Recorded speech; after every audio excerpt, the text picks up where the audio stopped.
returning subscriber, welcome.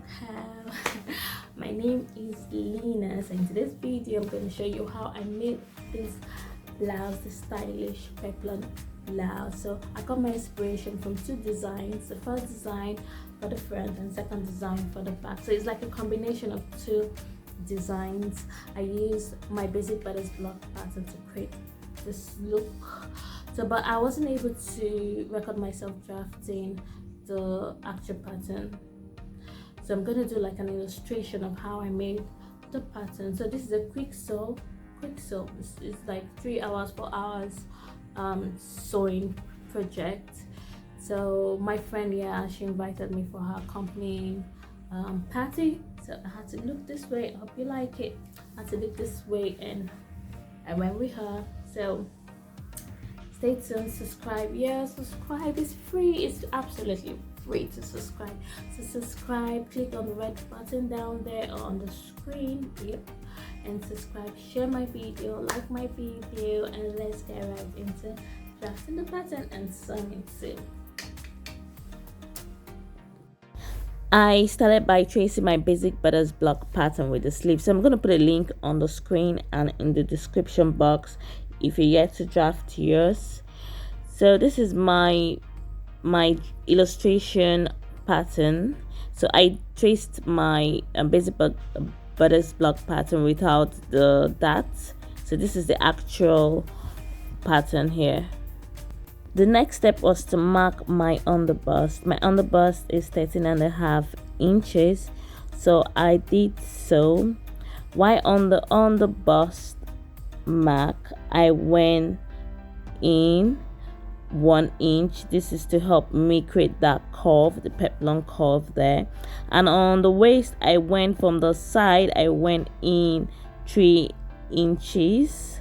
So this will guide me to create that curve.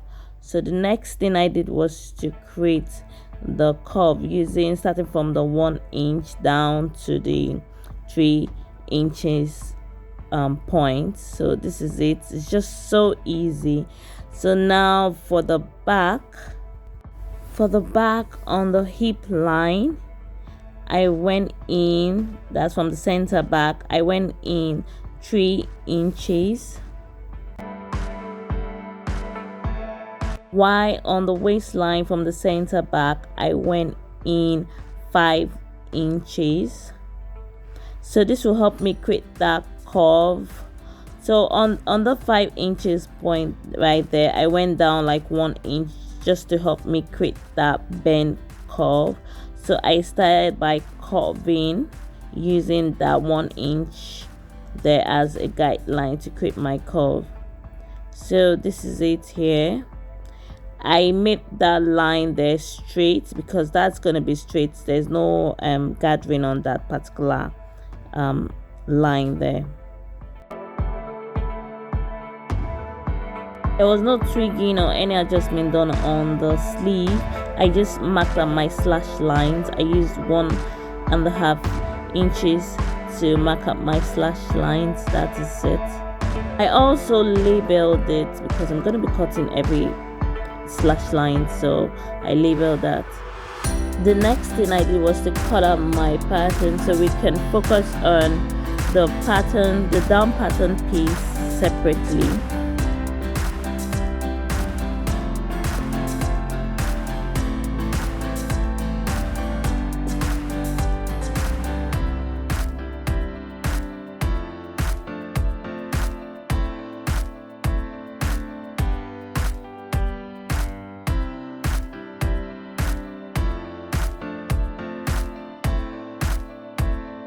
For the down pattern piece, I ruled 2 slash lines, and on my fabric I did spread 2 inches. So you can, depending on the gathering you want, you can go as much as 3 inches or 4 inches. I like to spread on my fabric, but I try as much as possible to draw a green line on the pattern piece so I don't, so they are aligned. So if you are slashing and you're spreading on your fabric, just ensure that they are aligned. Like for the sleeve, I use the bicep line as my guide, so I always make sure that the bicep line are aligned. So this is my front, this is my back, and my sleeve. So for the front, I cut out like a lot of slash lines there,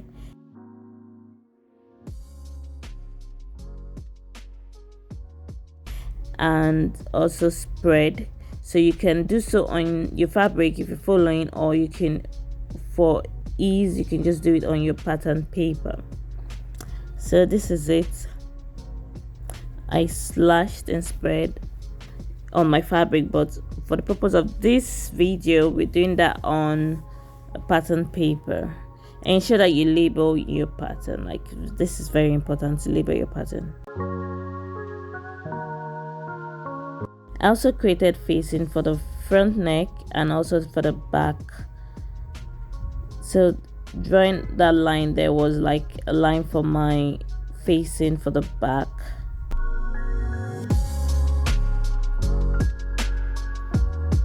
This is me cutting my fabric using my pattern. You can see I slashed and spread on my fabric.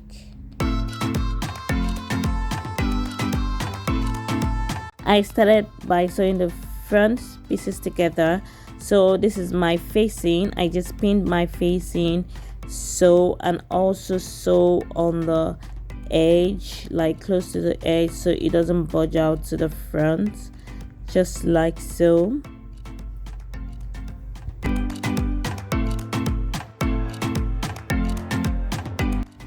For the peplum part, I ran a basting stitch at the top so I can drag and gather. So if you're following, you run a basting stitch at the top there, just like so. You drag, and so you can gather it. I pinned the two pieces together and sew.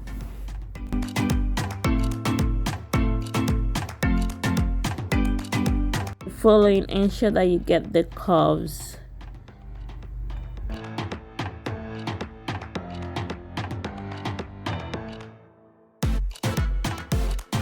Next step was to sew the back tie. So I used 21 inches length, and for the width I used 2 inches. I folded it equally as if I am making a bias tape.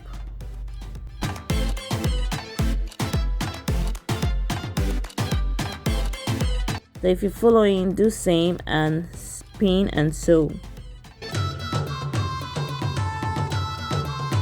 Here we go, all done. So it's time to sew my back pieces together. So in aligning my back pieces together, I had to put the back tie, the back strap, whatever it's called. So I aligned together, and use a pin to attach them before sewing, starting from the neck all the way down.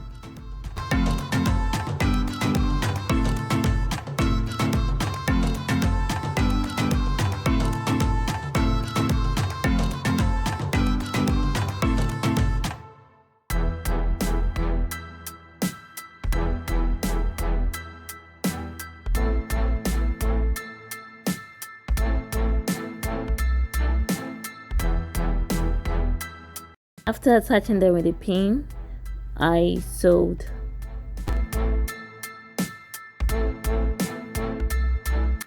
So the next thing for me was to trim and sew slightly on the edge, just to ensure that they are all turned properly to the back.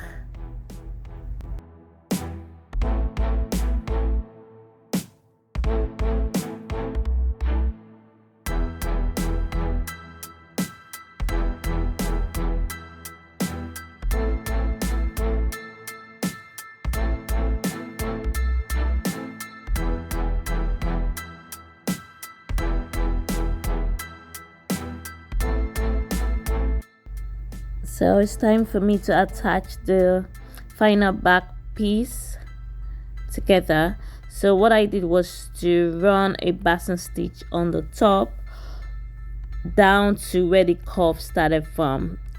Don't forget I said the other side has to be straight, so I ran a basting stitch on the top down to where the curve started from, and drag to create the gathering.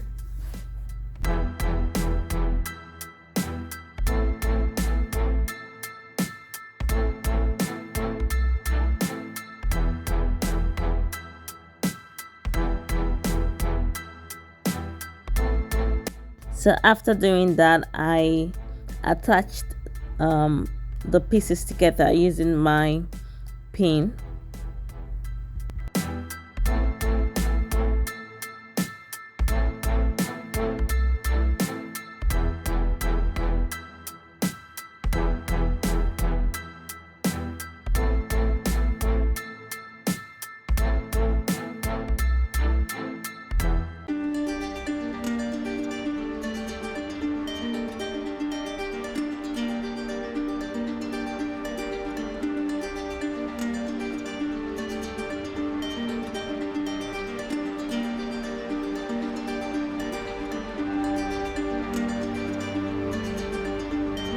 The next thing I did was to fold the back facing like so and so.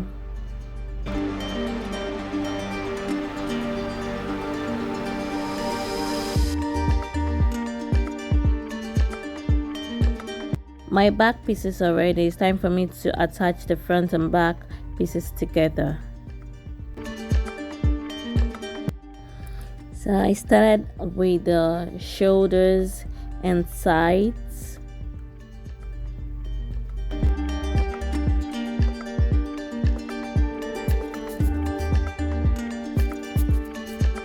So this is me wearing the blouse to see if it fits and it looks good. So the next step is the sleeve. I notched the center of the sleeve, the top and the bottom of the sleeve, and also ran a basting stitch at the bottom and also all the way to the top. For the bottom, 2 inches on both sides of the notch point.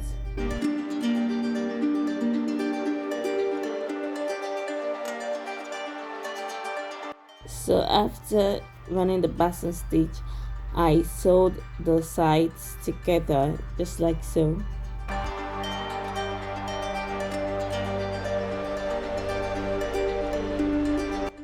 The next step was to sew the bands of the sleeve. I measured my sleeve band on my hand, so you can do that depending on where you want your sleeve to stop. So you just measure that point so it won't be too tight and it won't be too loose because the band. So I sewed that. After that, I folded it just like so.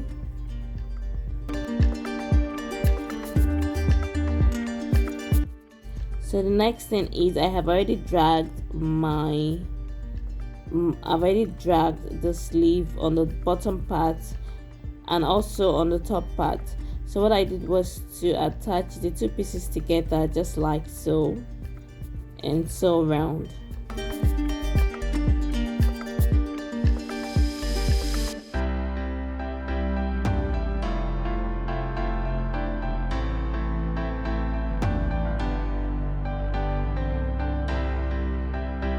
After that, the next step was to insert the sleeve and sew. So this is it here, me trying it out. So the remaining step is just to hem, and voila, you have a blouse, a peplum blouse. Thanks for watching. Thank you so much. This is me at the party. I hope you liked the video. Please don't forget to subscribe before leaving. Thank you so much. See you in my next video. Bye.